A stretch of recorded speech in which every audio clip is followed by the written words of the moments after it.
Welcome back to the Trailkings podcast. Today is a new episode and we're going to be discussing Polaris's ride command.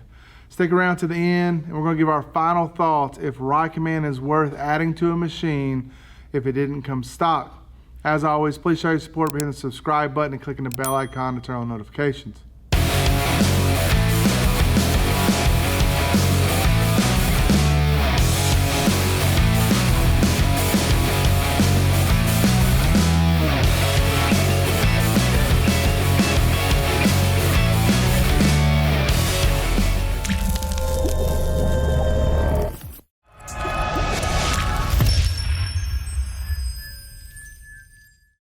All right, ride command. What is it? How does it work? Is it even worth it? Yeah. So we have ride command on all of our machines. And I'm not saying that already gives you what our thoughts are on it. I'm just saying that because it's going to make sense on some of the benefits of it. Doug has it on his machine. Now his comes stock because you purchased the Ultimate. Right. So if you have the newer ride commands, the 7 buttons, you are able to have what they call V2V tracking. And that gives you the ability to see everybody that you put in a group on your screen. You can change the colors of each person. You can see what their name of their vehicle is. And you're able to track them as you're going down the trail, regardless if you can see them in line of sight or not. And then it has indicators on the dot, an arrow that shows you if they're in gear going forward. So if the arrow's there, that means they're driving down the trail. If the arrow is not there, that means they put it in park. And if they're grayed out, that means they turn their machine off. So that's one functionality that the ride command offers. Yeah, and that's where my first machine didn't have it. And they have. Oh yeah. So I've ridden without it, and I've ridden with it. There's an app out there that you can use that's it's like Ride Command Lite, I guess, if you would. Yeah. It's got some of the features, but it just doesn't work as good as what we have now. But I was going to say, in that scenario, there was a time on our last trip where I had to catch up with you guys, and I was actually able to see where they were, not just, hey, I'm right here at this thing, but as y'all move forward, I could actually track where they were and okay, they're not going to be at this spot they were when I left to come meet them. I'm going to see where they're going and find where they're at. So that's really convenient. Oh, in South Carolina too, you have the same thing. Yep. Yeah. Yep. And so, and he brought up the app, and that's a good point. I've never used that part yet, and we probably need to test it out. But apparently, you can what they call tether or web or something like that. That if someone in your group does not have the ride command on their machine, they are able to still be tracked by their phone and use ride command. So if they had a mount on their dash and that they're using ride command, the app, they are able to still use that functionality. Well, and if I remember correctly, that functionality was there because it uses the GPS on your phone. Correct. But most of where we end up riding, it seems like, doesn't have service. And so when you're on your phone to watch where somebody's going or to see where they're at, it doesn't load the trail system or the image behind. You just see the dots. And so that could mean over there, or wherever. But that was a couple years ago because I've had mine for almost 2 years now. So. Yeah. And it's a huge benefit is when it's on your machine that, if you take a left, and we've all done that, right, you go to a Y, you don't know which direction they went, you can actually see, like on the screen, they're actually showing that they went left versus, trying to walkie them and if they're able to respond or not. And so that's one benefit. The cons to that is, sometimes it malfunctions. It's technology. We've had it freeze up sometimes. Now, I don't know if that was the GPS function of it or like the ride command system in general. These machines get hot and it's tied in with all of them. You're in the element. Now, when I say it's happened a few times, over the course of 4 years, it's happened on the machine behind us, I think 3 times. Once in Mulberry. Once at Stony Lonesome, and then I don't think it happened in West Virginia. No, I don't think so. I think, and there was one time where it said one of our machines was back at home. when it wasn't, but that was, I guess, with different groups or something like that. Oh, But yeah, just yeah. a little glitchy stuff like that. But Yeah. So and that's one thing that's a con to me is like, so once you make a group, and we found that out, we didn't bring Willie to wherever ride we went to. We only had Rowdy, and because it was still at the house, it was showing in our group that it was turned off. And the problem is when you press one of the buttons to zoom out to your group, your whole group, and that yeah. one's on there, it goes to that state, Yeah. and then it kind of messes up that functionality. So everybody had to leave the group, and we had to put a group back together of the people that, or the machines that were actually there. So that's a little bit of headache. And they are coming out with new features of Ride Command, new updates, software updates. So, things that we're pointing out now that might be a con. If you're watching this 5 years in the future, it might not be an issue. We'll try to keep these videos updated. This is being recorded in 2023. This is just our opinion of the system as of today. So V2V, that's everything we've talked about is covering V2V technology on the machine. The next technology is the tracking and GPX files, which to me is a huge benefit for what we do, right? We go to different states, travel on systems that we've never been on before. And so a lot of times we need reference points of where we've been to know if we're way over here and we've been here. Either do I need to take a left because I want to get back to where I was, or do I go straight? And so that's huge for me, is tracking the paths you've taken. Well, it is, and a lot of times, like when we ride, you're at the front of the pack and you're leading it, so okay, we made a slight left here on this trail, and then a quick one on here. Whereas to everybody in the back, it seems like just kind of one trail we've gone wherever. Yeah. There's been a couple times where I've had to go back for some reason, and so I can actually just look right where we are and see the exact path we've taken, and get right back and get right, come back from the cabin to where you are. Yeah. But having that on there. I try to keep track of where we're going, but a lot of times you're just following where everybody's going, and you're not catching all that stuff. So that part alone is helpful, real time, let alone where you've been. Exactly. And so I've used Maprica, where you're looking over a PDF file, and it's trying to track in your GPS locations to that. I guess the issue I have with that though is like things change. Things change on trails. Trails get rerouted, and if it's an old picture, old file, it doesn't show up. The Ride Command system, if someone else has tracked that location somewhere and have uploaded to their online Ride Command account, you're all seeing that information in real time. And so that's a huge benefit for us. Another thing with us tracking is that we're able to share all of our GPX files for free.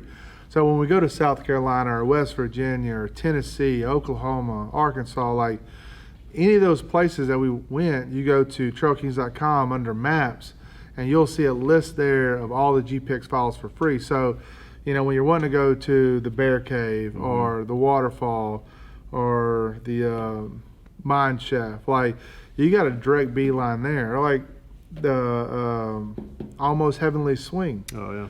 Like, that's a phenomenal place to go check out. But the whole time you're driving up there, it says you're going to Death Rock. Yeah. So, like, I guess that the mountain's Death Rock, I would assume, and then you get to Heavenly Swing. Right. So it felt like we were going the wrong way the entire time we're going up that mountain because of all the other signs, but we reached the right location, and so, but now so many other people can know just by downloading those GPX files for free, know they're going exactly where they're going, and can get there without. I saw it on video. They took this route and ended up here. It's not a joke. And then all those GPX files coordinates with a video. So then I can go see like how bad was it? Were they miserable like day 3 where they're hating life? Very few times, but when it happens, it's bad. So. Oh my God! And that was more just exhaustion. That was not, we love riding, but that day was just. I don't know if I loved it that night. I was ready. The gunshots weren't a plus. No. I'm just telling you. Oh man.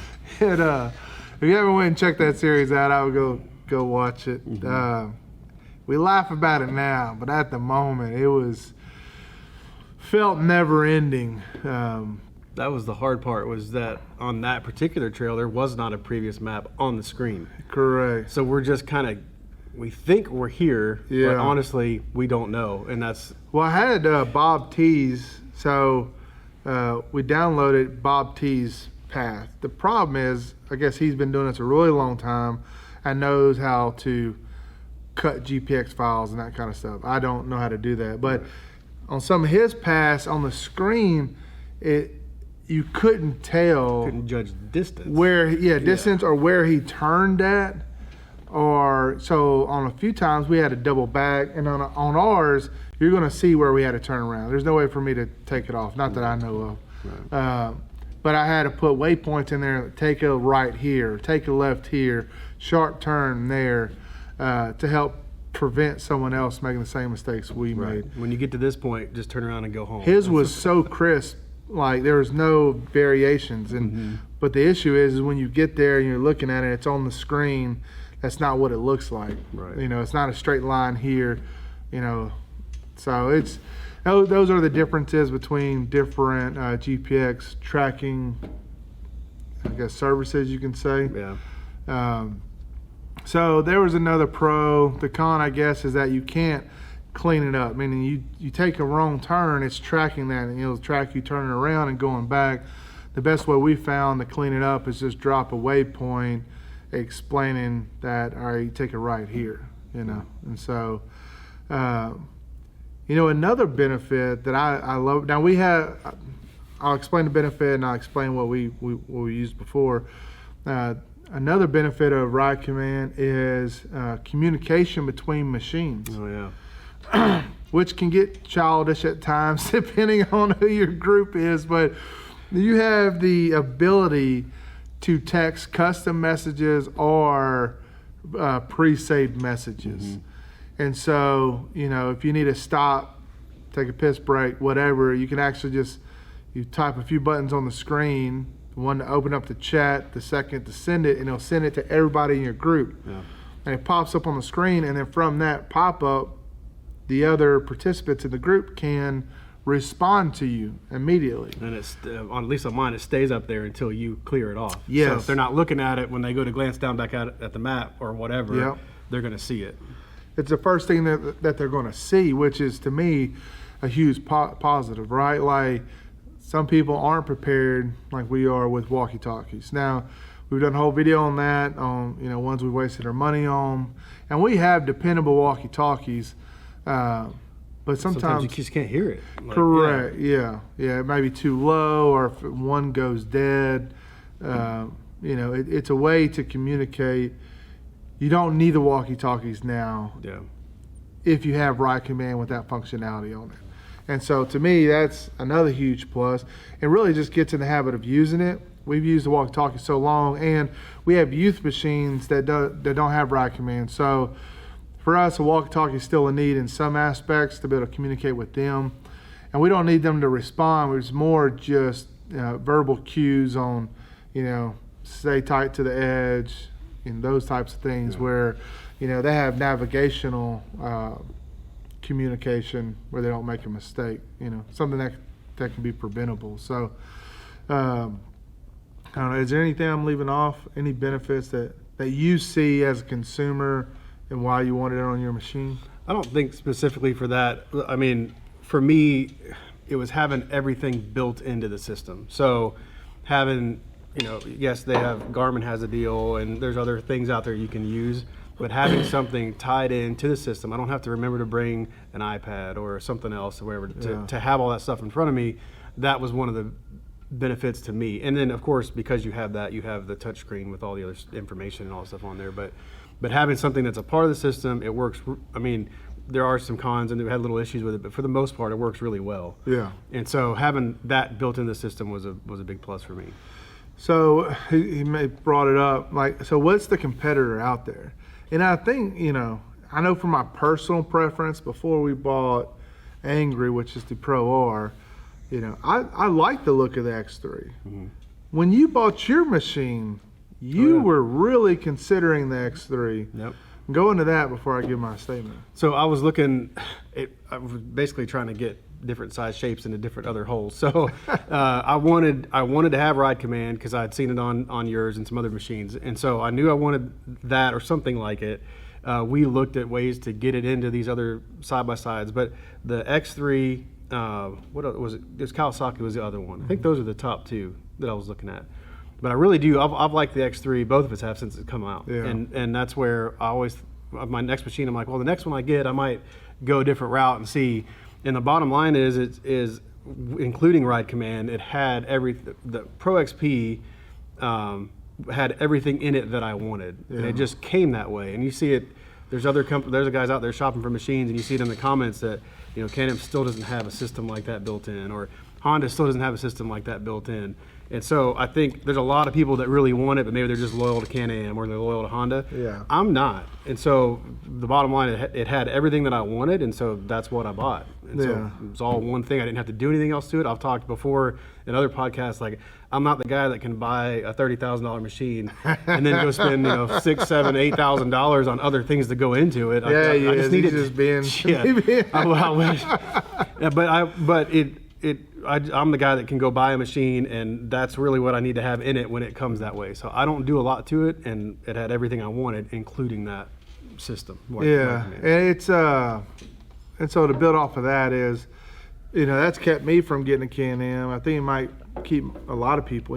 So the other things he was looking at, he was wanting dynamics. He was wanting a smart shock. Adjustable, yeah. And so at the time when he bought his Pro, they had, well, you're wanting XMR. They had the smart shock technology, but not on the machine he was wanting it on regarding CanAm. Right. So it's like with CanAm, you get some good things here, some good things there, but they just haven't packaged it all into one. And we're not saying Polaris has competition for it. They don't, because they don't have an XMR version. Right. They got a high lifter, but they don't have a turbocharged XMR version. You know what I'm saying? So, they pick and choose these packages. Well, and that's the thing. Even if I wanted the one that had the dynamic or the adjustable suspension, all that stuff on there, it really wasn't. You get that one thing. Correct. You still don't get Ride Command. You still don't get. So it's like, well, this machine has everything I want. Why am I not just buying this? Which is what I did. So. And the only thing you're missing is the snorkels, which you can easily add that on down the road if you wanted to. So competitors of Ride Command. So Garmin is a competitor to Ride Command. And the benefits of that is, yes, that's universal. You can buy a unit for each machine you own, regardless if it's Polaris or not, right? And so if you're not committed to Ride Command like we have, that might be the route you look at. I have no experience with it on, the GPX tracking, how accurate it is. I've heard that it has a walkie-talkie function also built into it. And it does have a switchboard built into it, meaning you can wire your lights, your RGB lights that we sell, or your horn, things like that, right? Your winch. So that is a cool functionality that Ride Command doesn't have. If you are comparing if you want Ride Command or not, I think Garmin's probably the cheaper route to go. The issue is it does not, to my knowledge, communicate with Ride Command. So if everybody in your group has Ride Command and you go get that, you will have the functionality of tracking where you're going, but you won't be able to see the V2V with your other machines. Group ride and all that, yeah. And that's the crazy thing about it. If someone was, really smart, what they would do is figure out the wiring harness to put Ride Command in X3s, Honda Talons, KRXs. That's what we talked about. There's nothing out there that would do it. Build a harness, you know what I'm saying, that's convertible. Because all Ride Command is just pulling from the ECU and communicating on the dash, like the speed and those types of things. And I don't see, like on our machines, we all have dynamics. But on my Ranger, I don't have dynamics, and it just doesn't show that functionality, but it still shows the RPMs, the speed, and all those other sensors, which is just wires in the back of the dash cluster. So why can't someone just figure out which wires go where, create a jumper, and essentially, because the head unit of Ride Command does not control the machine. Right. All it is just essentially just a display. A display screen, that's all it is, And then on the back is where your GPX antenna wires into, your V2V antenna wires in, and then your radio antenna. So, I mean, I think it's doable. Yeah. Clearly, we're not smart enough to do it, but somebody's going to be smart enough to do it. If we were, we'd have done it, but we're not. We're not. If someone wants to team up with us that has money and knowledge, I mean, we can give our feedback. Just likes to hang out and have fun. We're there for that. So those are our thoughts. I guess let's answer the question, is it worth buying? Because, I mean, last time I bought it for the Ranger, I want to say it was like $2,500. There's so many things that you need to make it work. And I think once you add everything up, the screen, the install harness, all the antennas, it's like $2,000, $2,500. Yeah. Yours came on your machine from the factory. If it didn't, is it worth it to you to pay that to install it? Remember, I'm not the guy that can buy. Although if my machine cost, $20. Correct. If you didn't, if the package, I don't even know what the different packages cost anymore, but if the package you wanted that came with Ride Command was $5,000, and that's really the only thing you wanted with it, well, yeah, I mean, it makes sense. You don't need dynamics. You don't want all that stuff. The Walker Evans shocks or whatever. Yeah, so, I mean, my first Rzr was less than 20, and so, shoot, with Ride Command, it'd probably still been less than 20. Yeah. So, that's probably worth it. Yeah. So, but yeah, that's me. We've talked about that before. I'm not the guy that goes and puts a whole bunch of money into it afterwards, whether I should or not. But yeah, so depending on what I paid for the machine, and if I was in that situation, if I didn't pay a whole lot, yeah, I might do that. I'd say for me it depends. It depends if we have all the machines we have now, and I bought another machine it didn't come with, knowing who I ride with, I would add it. Yeah. Because for me, having the peace of mind, if my wife or one of my young kids get in it, I can easily see them on the screen where they're at. I can see if the machine's moving, or if it's parked, or if it's turned off. Right. To me, that safety is huge for me, And so I would. We installed it on the Ranger. I have a high lifter Ranger. It does not come from the factory with Ride Command. And the Ranger harness was able to be a plug and play. Now there's a bunch of things on the harness I'm not using. It came with speaker plugs and all those things, but and we were after the fact able to, and I'll link this video too, tie in speakers to Ride Command. So when I get in my machine now, my phone Bluetooths to the Ride Command, and I can listen to music through the speakers I installed. Right. And none of the installation was Polaris stuff. It was all bought off Amazon, cheapest route I could go type of deal, because I was just tired of searching for the Bluetooth speaker that we put in there. So that's another, I guess, positive to it is like if you do install Ride Command, now we don't have no thumping system. I got one little amp on there with 2 6.5. So I just wanted music that I didn't have to go charge up a Bluetooth speaker. Right. So you have to figure out if Ride Command is for you or not. Some other benefits is when you do track your rides and you set your account up on your machine, it will automatically save those rides to your online Ride Command account. And you're able to share those GPX files. We do it through our website. We share all of our files. And you're able to download those GPX files from Ride Command and import them into other GPX apps. So people that follow us that maybe have, there's so many different ones out there, that has another GPX app that they can upload GPX files. They can download the ones I do on Ride Command and upload it to their system and have it right on their tablet. So those are the pros and cons of Ride Command. Hopefully this has helped you if you are looking to install it on your machine. If you have any questions, drop them down in the comments below. We appreciate you watching, and until next time, stay safe on the trails.